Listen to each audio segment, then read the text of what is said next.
Olá, amigos. É um motivo de grande alegria, mais uma vez, estarmos reunidos para o nosso projeto semanal de estudo da Palavra de Deus, o nosso projeto Pão Diário Mês. Diariamente estamos recebendo o poder do Espírito Santo estudando a sua palavra, e uma vez na semana, então, nós nos reunimos para podermos fazer esse bate-papo aqui, né? Algumas pessoas me procuraram aí dizendo quando é que esses vídeos são colocados no Facebook e no YouTube.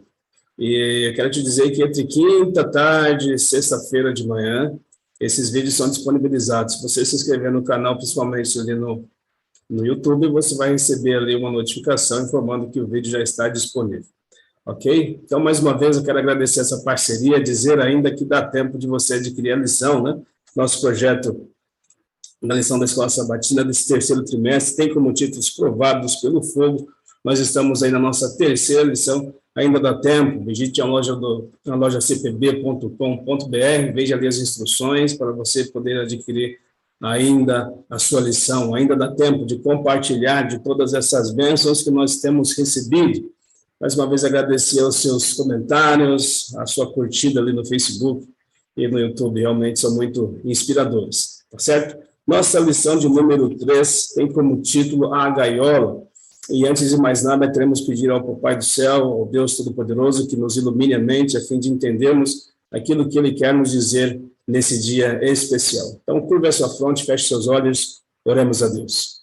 Bondoso Deus, em nome de Jesus, nós te agradecemos, porque nesse momento iremos estudar a Tua Palavra através da lição da Escola Sabatina, nosso projeto Pão Diário Mês, e queremos pedir que o Senhor, mais uma vez, ilumine a nossa mente através do Teu Espírito Santo para compreendermos a Tua Palavra. Nós te pedimos essas bênçãos com perdão dos pecados, em nome de Jesus. Amém.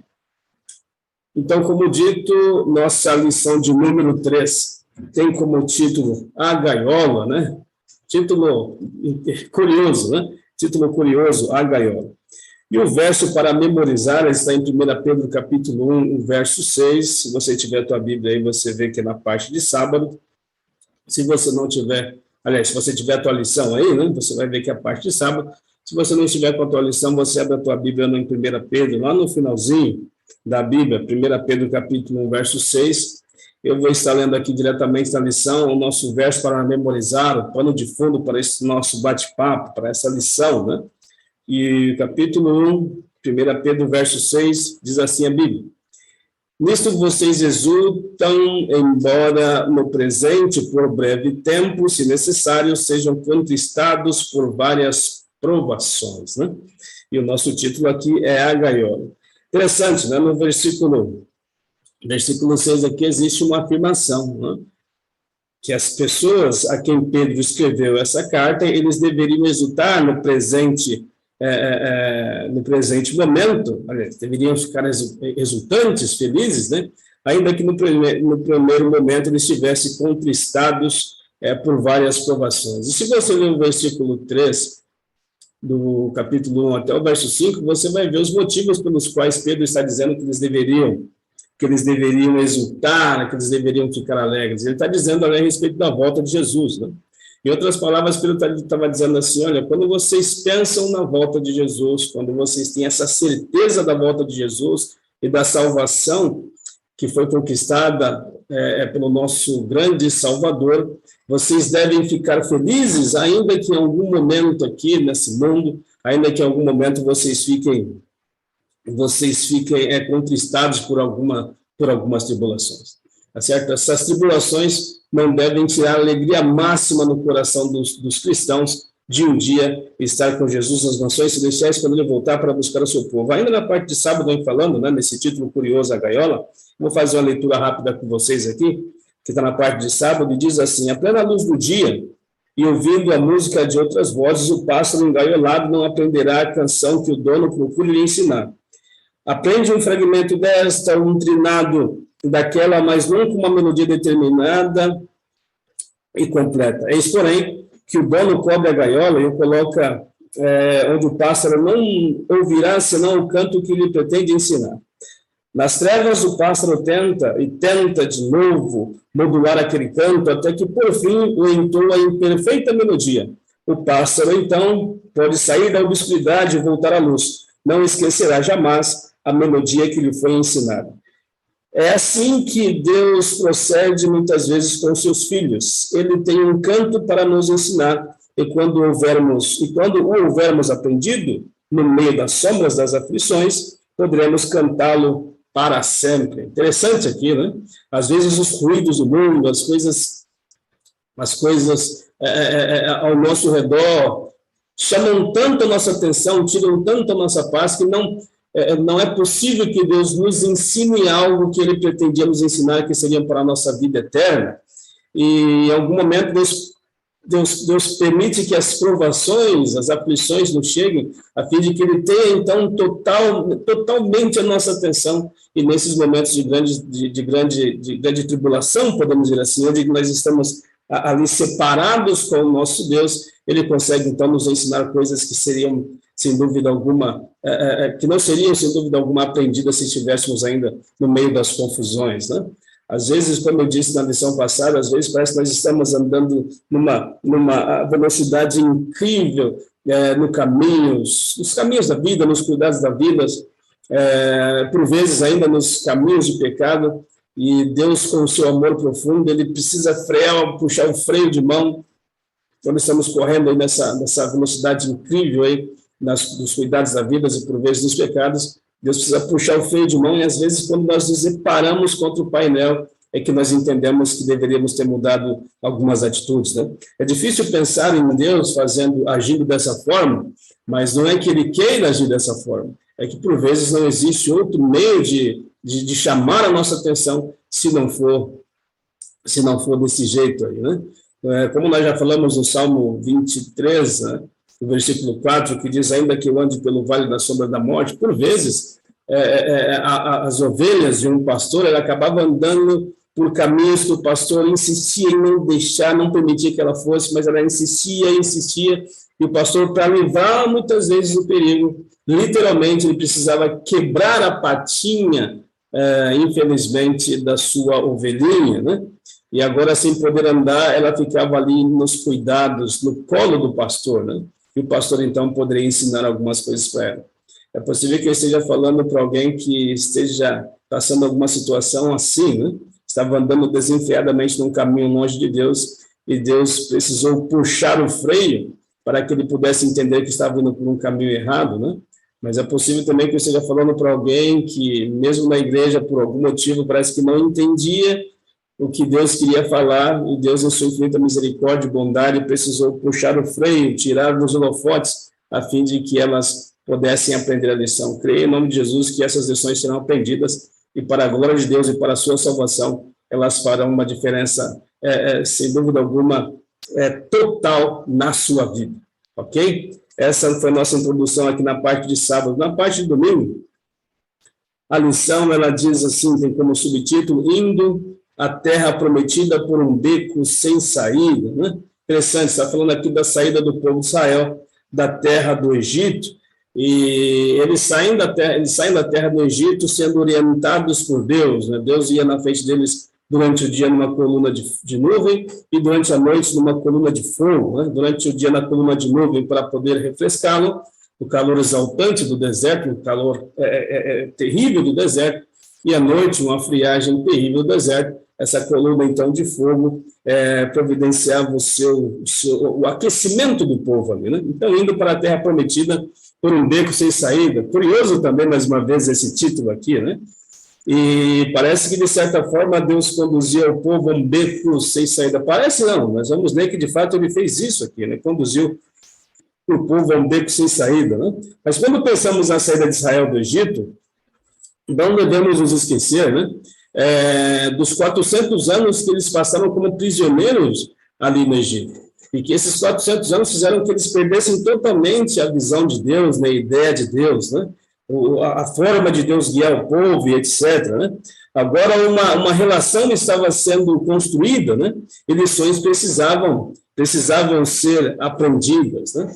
Então, esse povo, Deus trabalhou de forma didática com esse povo no deserto, a fim de ensinar-lhes confiança, entre outras coisas, né? Então, nós vemos aqui na parte de domingo, Êxodo, o guia da lição, ele nos orienta a ler Êxodo, capítulo 10, o capítulo 14, versículo 10, você pode abrir a sua Bíblia lá no livro do Êxodo, o capítulo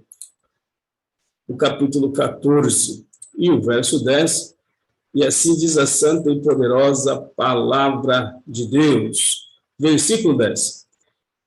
E chegando Faraó, os filhos de Israel levantaram os olhos, e eis que os egípcios vinham atrás deles e temeram muito. Então os filhos de Israel clamaram ao Senhor. Interessante isso, né? Deus pediu para Moisés, conduza esse povo por esse caminho. E talvez Moisés olhou de longe e falou, Senhor, mas no final desse caminho que o Senhor está dizendo tem o Mar Vermelho. E do lado esquerdo tem montanhas, do outro lado também tem montanhas. É isso que o Senhor quer mesmo? Deus falou assim, Moisés, hoje eu vou mostrar a diferença daqueles que servem e daqueles que não servem a Deus, praticarei um grande livramento, conduz o povo por esse caminho. E Moisés conduziu o povo então para esse caminho, a coluna de nuvem foi à frente, e o povo chegou nesse caminho, ladeado por montanhas, diante do mar, e eles acamparam ali. E eles olharam para trás, e eis que vinha uma poeira terrível, o faraó vindo atrás deles de maneira com muita ira para poder destruí-los, destruir a muitos e levar o restante para o Egito novamente, né? E nós temos algumas lições aqui simplesmente interessantes. A pergunta de número 1 diz assim, por que Deus levou os israelitas a um lugar que sabia que eles ficariam amedrontados? E mais uma vez eu digo o que eu disse anteriormente, né? Deus, de forma didática, queria ensinar algumas lições aos israelitas. Quem sabe eles podiam pensar, olha, foi por estratégia de Moisés, né, que nós conseguimos sair do Egito, né, foi porque Moisés fez algumas mágicas que Faraó permitiu que nós saíssemos do Egito, né? Felizmente, depois de 400 anos ali no Egito, eles não tinham esse conhecimento do verdadeiro Deus e a sua fé estava misturada. Não digo nem que eles tinham fé, mas aquilo que eles acreditavam estava muito misturado ali com misticismo, estava muito misturado ali com o paganismo, né? E Deus precisava resolver essas questões, chamar a atenção para ele, de deixar claro que era Deus o responsável por tirá-los dali, né? E eles clamam a Moisés, né? Então, a ideia por trás aqui, de ter levado o povo para um lugar, para um beco sem saída, era dizer para esse povo que mostravam ter dependência e confiança total em Deus, o nosso Deus Todo-Poderoso, né? O livro de Provérbios, o capítulo 5, capítulo 3, o versículo 5, se você abrir a tua Bíblia lá, no livro de Provérbios, o capítulo 3 e o versículo 5, a Bíblia diz assim, confia no Senhor de todo o teu coração e não te estribes no teu próprio entendimento, né? Confia no Senhor de todo o teu coração e não se apoie no seu próprio entendimento, né? Confie que é Deus te conduzindo, não é pela sua muita sabedoria, pela sua muita sapiência que você consegue atingir os objetivos da vida, mas é porque o Deus Todo-Poderoso está conduzindo a sua vida. E essa podemos dizer assim, que é a ideia principal de que Deus fez com que Deus queria fazer com que o povo entendesse ali diante do Mar Vermelho que estava ladeado por montanhas, né? Montanha de um lado, montanha de outro lado e diante deles o mar. O que eu acho interessante, entre outras coisas, é o que está aqui, nós vamos ler no capítulo 14 ainda, do livro do Êxodo, né? E o versículo também, Êxodo 14, desculpe, o versículo 13, versículo 15, aliás, desculpe, Êxodo 14, o verso 15, olha o que diz a santa e poderosa palavra de Deus, né? Disse o Senhor a Moisés, por que clamas a mim, Moisés? Diga aos israelitas que marchem. O verso 16 diz, e tu levanta o teu bordão e estende a mão sobre o mar e divide-o, para que os filhos de Israel passem pelo meio do mar e passem a seco, a pés enxutos. Interessante essa questão. Deus está falando, por que você está clamando a mim diante de uma situação difícil? Continue marchando, e quando o povo marchar, você levanta o seu cajado e o mar vai se abrir, e o povo vai passar pelo meio do mar em seco. Queridos, Deus está falando uma coisa muito importante aqui para mim e para você. É possível que você esteja passando, que eu esteja passando um momento muito difícil da vida, muitas provações, prisões difíceis, né? E nós estamos questionando muita coisa. Senhor Deus, será que eu não deveria ter ficado no mundo que eu vivia lá atrás? Será que não era melhor assim? Os filhos de Israel disseram para Moisés: Moisés, não tinha catacumbas no Egito, não tinha sepulturas no Egito, por isso que você nos trouxe para morrer aqui nesse deserto. É por isso que não devíamos ter ficado lá. É possível que você esteja falando para alguém que esteja pensando nessas questões, porque qual o benefício que eu tenho de ter aceitado a Deus, né? Se a minha vida está cheia de coisas difíceis, etc. e tal. Amigo, Deus está falando para você em nome de Jesus, né? Porque clamas, continue andando, e quando você continuar andando, os milagres vão acontecer, né? Não duvide, continue andando em meio às dificuldades, mas está tudo difícil, só tem água na minha frente, continue andando, que enquanto você estiver andando, Deus Todo-Poderoso vai fazer um grande milagre. E foi exatamente isso que aconteceu com os filhos de Israel. Quando eles andaram, Moisés estendeu o cajado, o mar se abriu, né? E eles passaram a seco pelo meio do mar. Deus está falando para você continuar marchando, está falando para mim continuar marchando. Então, na parte de domingo, foi o primeiro teste, nós podemos dizer assim. Na parte de segunda-feira, nós temos como título Águas Amargas. Está cheio aqui de títulos e subtítulos curiosos, né? Águas amargas. E eles então passam pelo meio do mar, né? E vão estar ali na outra margem. O guia da lição está nos levando aqui para o capítulo 17, o verso 1 do livro do Êxodo. Então, abra a tua Bíblia lá no capítulo 17, o verso 1 do livro do Êxodo, e a Bíblia diz assim para a gente: tendo partido toda a congregação dos filhos de Israel do deserto de Sim, fazendo suas paradas segundo o mandamento do Senhor, acamparam-se em Refidim, e não havia ali água para beber. É interessante também que a Bíblia vem falando aqui em Êxodo, capítulo 15 também, fala da primeira parada. E no capítulo 15, deixa me ver aqui, no capítulo 15, e o versículo 24, a orientação aqui dos guias, na verdade, a Bíblia nos diz assim: e o povo murmurou contra Moisés, dizendo: o que havemos de beber? Então, no primeiro momento, antes do capítulo 17, tem o capítulo 15 aqui, em que Deus leva o povo para um lugar, né? A coluna de nuvem, né, durante o dia, estava conduzindo o povo a um lugar. A nuvem parava, eles paravam. A nuvem seguia, eles seguiam. E a nuvem chegou em um lugar e parou, né? E chegando nesse lugar e tendo parado, o povo estava com sede, e eles viram um lugar ali que tinha água em abundância, etc e tal, e eles foram correndo ali para tomar a água. E quando eles provaram da água, eles a cuspiram, porque a água era amarga. Eles murmuraram mais uma vez, né? E Moisés clamou a Deus mais uma vez, né? E Moisés, por orientação de Deus, pegou um galho de árvore, uma árvore, e jogou nessas águas, e as águas se tornaram doces, né? Eles caminham mais um pouco, no capítulo 17, vem falando que eles fazem uma outra parada, e nessa parada não existe água. Mais uma vez ele diz: Moisés, você nos conduziu para um lugar que não tem água. E Moisés diz: olha, por acaso eu estou no lugar de Deus, né? Eu não estou no lugar de Deus, foi Deus que nos conduziu para aqui, né? E vocês precisam crer. Mas como é que creio se eu preciso de uma coisa muito importante e Deus ele não me dá? Como é que eu creio se eu não consigo ver a solução do meu problema diante de mim, né? Porque Deus conduziu o povo para ali, né? Pergunta 3 diz assim: o que Deus revelou-se ali está sobre si mesmo em Mara, né? Lugar que tinha as águas amargas, e em Refidim, lugar que não tinha água. Que lições Deus queria que o povo aprendesse, né? E Deus queria que o povo aprendesse o seguinte: quando você estiver diante de uma situação muito difícil, que não houver jeito de saída, você não deve deixar de clamar ao Senhor, né? Eles clamaram ao seu líder espiritual, Moisés, né? E às vezes, por vezes, nós estamos passando por uma dificuldade muito grande, nós clamamos aos líderes religiosos para que orem por nós. Parece que nossas orações não são atendidas, mas parece que desses líderes serão atendidas. Não. Moisés, ele direciona para Deus, ele diz: olha, não estou no lugar de Deus, não fui eu que trouxe vocês para cá, não fui eu que tirei vocês do Egito, eu sou apenas um enviado dele, vocês devem clamar a ele. Era essa lição que Deus queria que o povo aprendesse, no momento de grande perplexidade, né? No momento de grande aflição, você precisa clamar a Deus, ter confiança, dependência dele.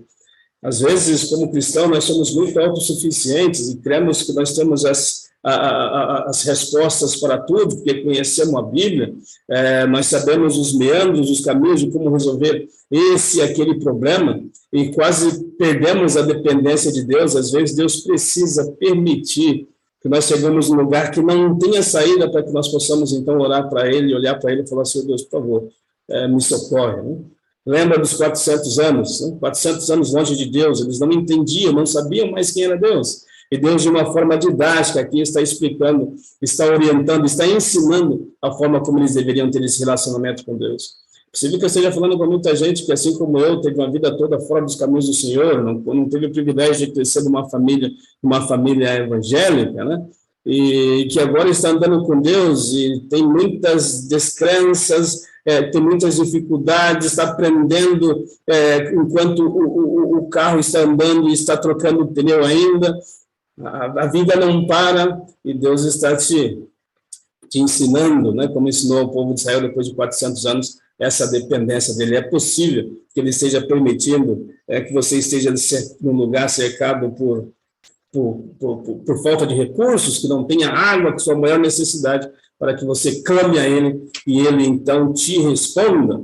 Na parte de terça-feira, o Guia da Lição nos leva, assim, fantástico isso aqui, porque nós já falamos sobre isso, o grande conflito no deserto, né? E está falando aqui o Guia da Lição, nos levando para ler Lucas, o capítulo 4, o versículo 1 e o versículo 2, né?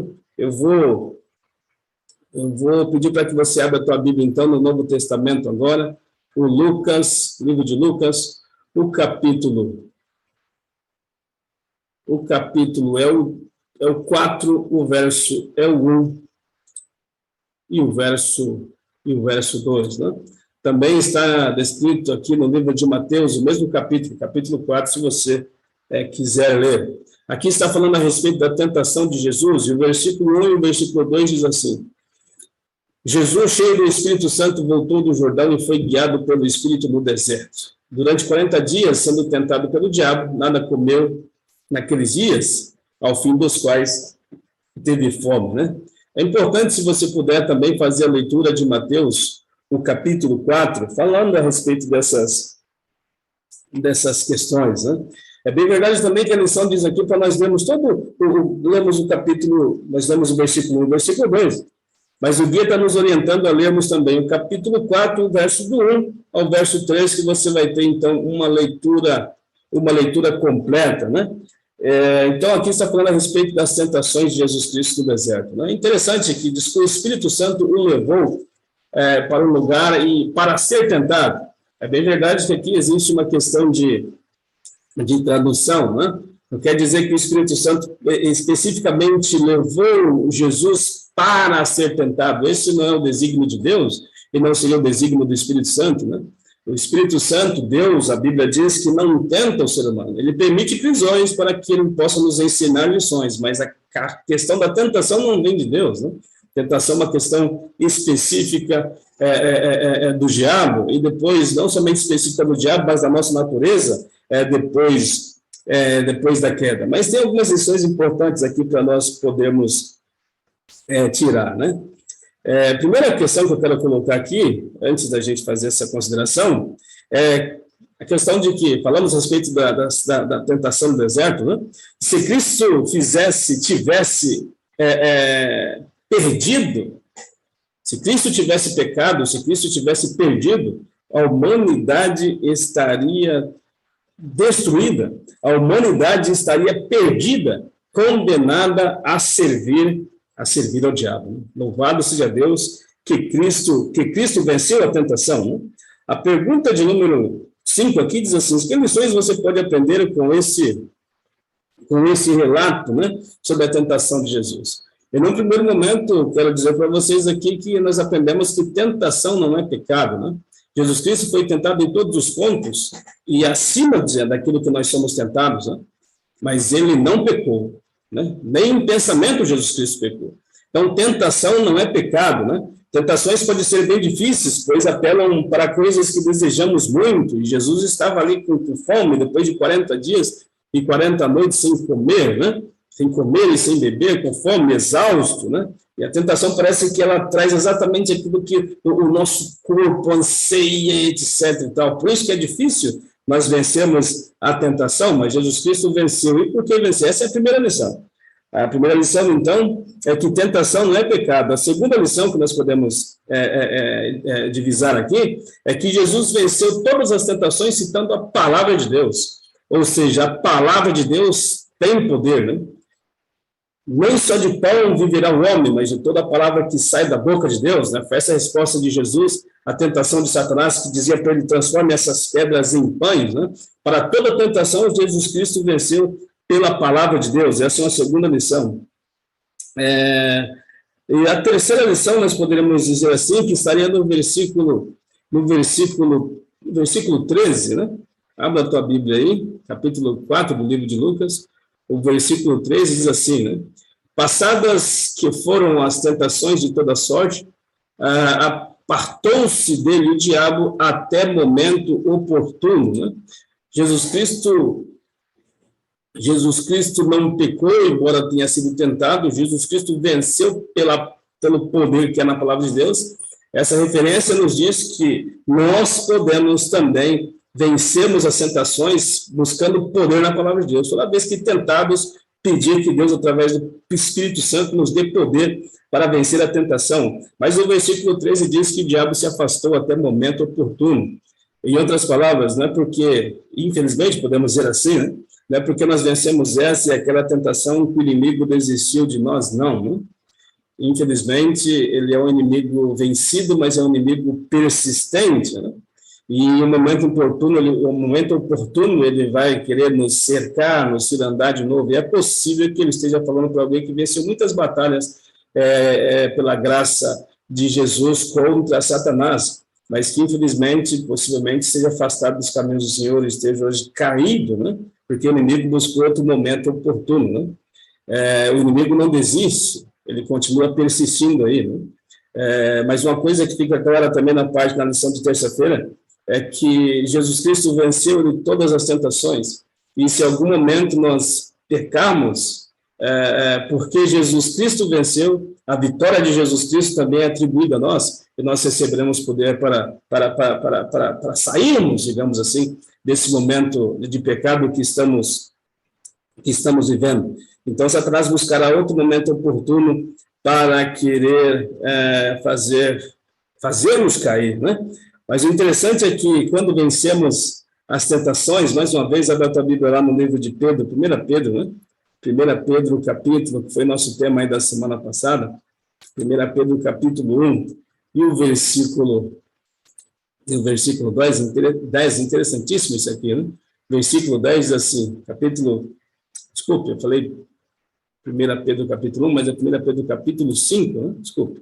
Capítulo 5, e o versículo 10 diz assim: ora, o Deus de toda graça, que em Cristo vos chamou à sua eterna glória, depois de ter sofrido por pouco, ele mesmo vos há de aperfeiçoar, firmar, fortificar e fundamentar. Quando nós vencemos as tentações do inimigo, citando a palavra de Deus, quando nós vencemos as tentações, Deus nos dá poder para poder enfrentarmos outras mais. Porque o inimigo, segundo o versículo 3 do capítulo 4 de Lucas, ele vai buscar outro momento oportuno para nos fazer pecar.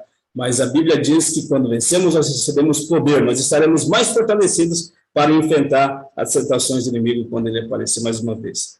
Ok? Na parte de quarta-feira diz assim o subtítulo: um legado duradouro, ou em outras palavras, podemos dizer assim, uma herança duradoura, ou em outras palavras ainda, uma herança eterna. E por que nós estamos dizendo isso, né?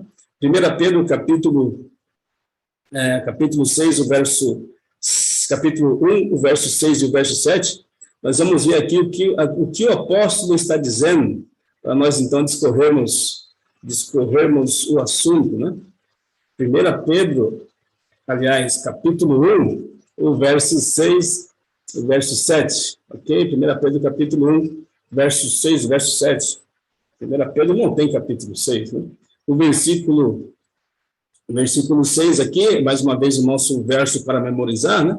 E o versículo 7, lendo mais uma vez o verso 6 diz: nisso exultais, embora no presente, por breve tempo, se necessário, sejais contristados por várias provações, né? E no versículo 7 diz, para que, uma vez confirmado o valor da vossa fé, muito mais precioso do que ouro perecível, mesmo apurado por fogo, redunde em louvor, glória e honra na revelação de Jesus Cristo, né? Mais uma vez, só fortalecer aquilo que a gente disse logo de imediato, né? Nisso vocês exultam, quando vocês pensam na herança imarcessível, né, incomensurável, que Jesus Cristo conquistou para cada um de nós, vocês passam nessas tribulações, né? Vocês ficam contristados por um momento, mas no íntimo, vocês ficam felizes, sim, porque existe um reino eterno a ser dado a todos nós, a todos vocês, quando Jesus Cristo voltar a essa terra, né? O valor da vossa fé foi confirmado, né? Mais do que ouro. Interessante isso, o valor da vossa fé foi confirmado mais do que ouro, diz o versículo 7, e redundou em glória, honra e louvor, né? A revelação de Jesus Cristo, né? Na revelação de Jesus Cristo, quando ele vier para nos buscar. O interessante é que a pergunta 7 diz que Pedro, ele trata as pessoas às quais ele escreveu essa epístola como estrangeiros, né? E se você ler aí, abra a tua Bíblia aí, você está com sua Bíblia aberta, em Pedro capítulo 1, e o versículo 1 diz assim, Pedro, apóstolo de Jesus Cristo, aos eleitos que são forasteiros da dispersão do Ponto, Galácia, Capadócia, Ásia e Bítina, né? Ele trata, então, essas pessoas que estavam padecendo algumas dificuldades como estrangeiros, né? E ele diz assim, estrangeiros, forasteiros da dispersão, né? Cristãos gentios que estavam em outras localidades, longe de Jerusalém, né? Principalmente cristãos gentios que em sua localidade aqui, Capadócia, Galácia, como ele está colocando aqui, né? Onde o paganismo ali era de uma forma era a forma literal da religião, era a forma prática da religião. Esses cristãos estavam num lugar cercado pelo paganismo, né? E eles queriam viver piamente em Cristo Jesus, né? Então, por esse motivo, Pedro chama eles de estrangeiros, em outras palavras, poderia falar, vocês são estranhos, vocês praticam uma fé estranha diante das pessoas que moram aí. Mas vocês não devem ceder à antiga forma de viver como vocês tinham, né?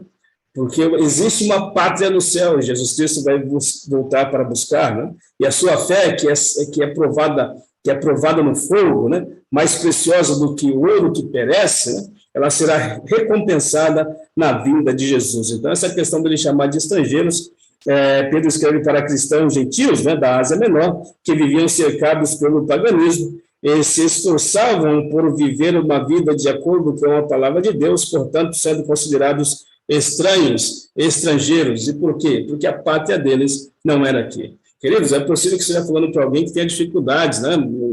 Esteja sentindo na pele sua dificuldade, talvez trabalho, escola, enfim, na faculdade, não sei. É difícil viver na contramão do mundo, né?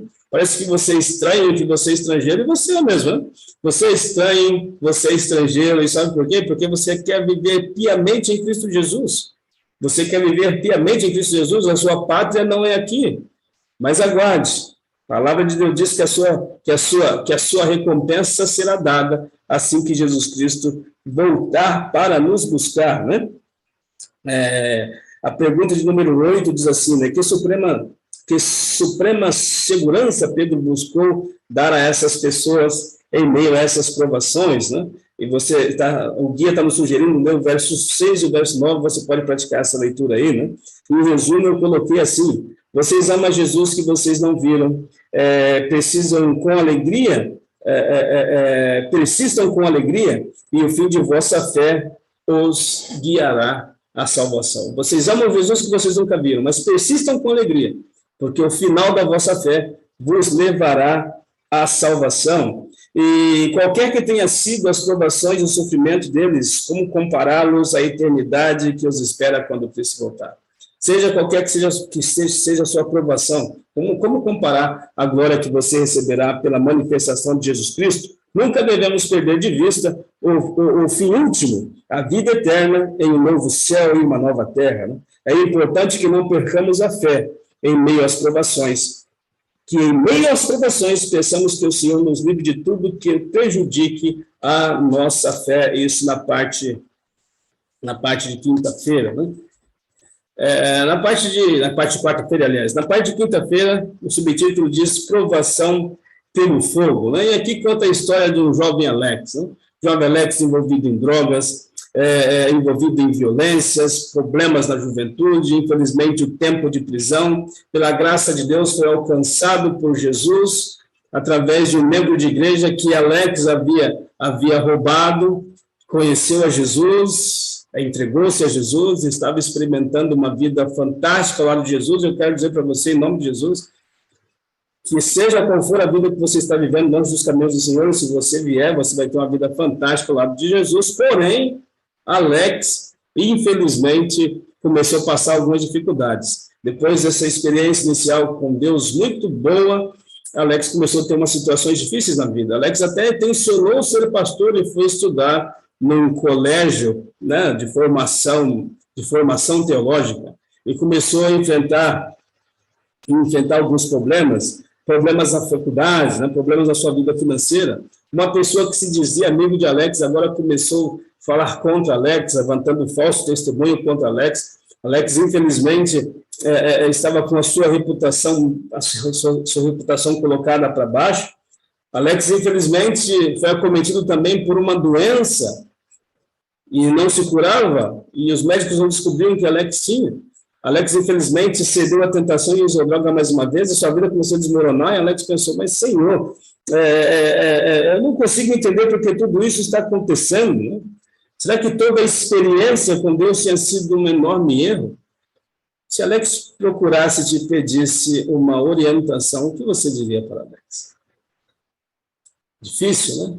Será que existia uma resposta apropriada, uma resposta certa? Amigo, eu não sei o que está passando na tua vida, mas é possível que você esteja falando para alguém que veio para os caminhos do Senhor e, num primeiro momento, estava tudo muito bom, tudo muito mágico. Talvez você não entendia que crisóis existem na vida de um cristão e que você está passando um crisol agora. E, pela graça de Deus, a lição chegou ao teu coração para te mostrar que existem essas dificuldades mesmo, mas você deve perseverar firme na fé, porque Jesus Cristo voltará para dar fim a esse estado todo de coisas, né? Mas especificamente o que nós falaríamos para Alex nessa situação. E o guia da lição diz assim, imagine que Alex te pedisse um conselho, o que você diria? E sugere alguns versos aqui, né? O Provérbios, capítulo 3, fala a respeito de sabedoria. Será que você talvez falaria para Alex que está faltando um tanto quanto sabedoria? Jeremias, no capítulo 29, verso 13, diz assim, olha, buscar-me-eis e me achareis quando buscar de todo o coração. Será que você diria para Alex, olha, você talvez não esteja buscando ao Senhor? Romanos, capítulo 8, verso 28, diz assim, todas as coisas cooperam para o bem daqueles que amam a Deus. Será que você diria para Alex, olha, essas coisas serão para o teu bem? Né? Em Hebreus, o capítulo 5, capítulo 13, e o versículo 5 diz, nunca te deixarei, jamais te abandonarei. Eu particularmente acho que diria essas palavras para Alex, né? Lógico, não tem resposta precisa aqui, não é isso? Mas eu particularmente acho que diria isso para Alex. Jesus disse que ele nunca te deixaria, jamais te desampararia. E ele está com você no meio do fogo, né? No capítulo 3 do livro de Daniel, a Bíblia diz a respeito de 3 jovens que foram lançados no fogo, né? Por não se renderem às tentações, por não se renderem às provações, eles foram jogados no fogo. E no meio do fogo estava Jesus Cristo com ele. Jesus Cristo não tirou do meio do fogo, mas esteve com eles no meio do fogo. Quero te dizer uma coisa em nome de Jesus, você que de repente está passando por muitas provações. É possível que você não veja a saída? Você sinta a quentura ali, queimar o seu corpo? Mas creia em nome de Jesus que Ele está com você no meio do fogo. Ele tem grandes lições para dar para você, para dar para mim, né? Quase todos os que seguem o Senhor Jesus passarão por crise. Você precisa entender isso. Quase todos que seguem a Jesus passarão por crise. E o importante nessas situações é se apegar às promessas, assim como Jesus Cristo se apegou às promessas de Deus, né? E vencer as tentações pela palavra de Deus.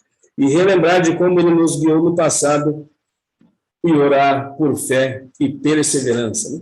Nada temos que temer ao futuro, a menos que esqueçamos como Deus nos conduziu no passado.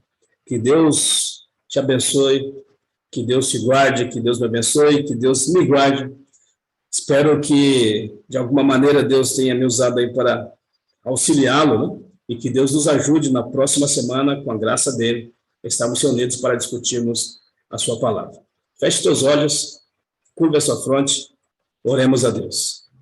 Bondoso Deus, em nome de Jesus, te agradecemos pelos momentos que passamos aqui discutindo a tua palavra e te pedimos desde já que nos prepare para outros encontros. Por favor, nos ajude a permanecermos firmes nos seus caminhos, a confiarmos no Senhor, a confiarmos que o Senhor está sempre conosco, independente dos momentos difíceis que estamos passando. E quando chegarmos em momentos bons, nós possamos louvá-lo, agradecê-lo pela sua condução em nossas vidas. Por favor, perdoa os nossos pecados e nos prepare para o teu dia. Nós te pedimos essas bênçãos, com perdão dos nossos pecados, em nome de Jesus. Amém. Amigo, que Deus te abençoe, que Deus te guarde e até a próxima semana, em nome de Jesus. Aquele que habita no esconderijo do Altíssimo e descansa à sombra do Onipotente. Aquele que habita no esconderijo do Altíssimo e descansa à sombra do Onipotente. Diz ao Senhor, meu refúgio, fortaleza, o Deus em quem eu sempre confio. Nenhum laço, nem veneno ou flecha vão me atingir, pois eu me escondo em ti.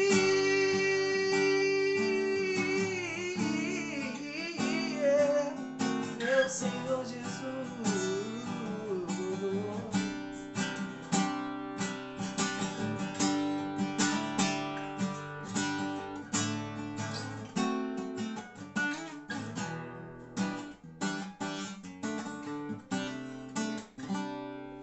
tu me cobrirás com tuas penas, sob tuas asas estarei seguro. A tua fidelidade é meu escudo. Tu me cobrirás com tuas penas, sob tuas asas estarei seguro. A tua fidelidade é meu escudo, meu refúgio, fortaleza, o Deus em quem eu sempre confio.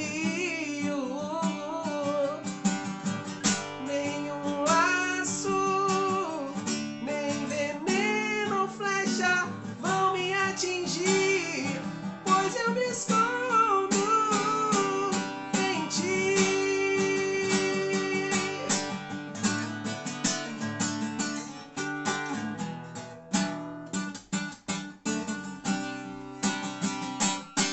Mil podem cair ao meu lado e 10.000 à minha direita. Pelo Senhor eu estarei em pé. Nem praga nenhuma, nem mal chegarão à minha tenda. O meu Senhor é minha salvação. 1000 podem cair ao meu lado e 10.000 à minha direita. Pelo Senhor eu estarei em pé. Nem praga nenhuma, nem mal chegarão à minha tenda. O meu Senhor é minha salvação.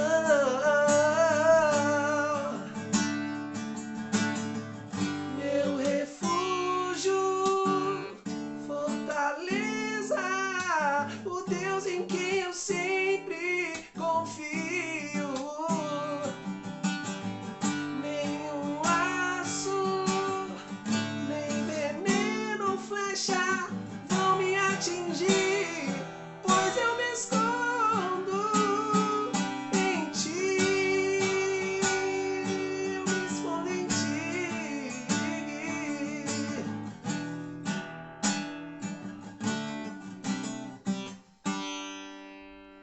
aquele que habita no esconderijo do Altíssimo e descansa à sombra do Onipotente. Diz ao Senhor, tu és o meu refúgio.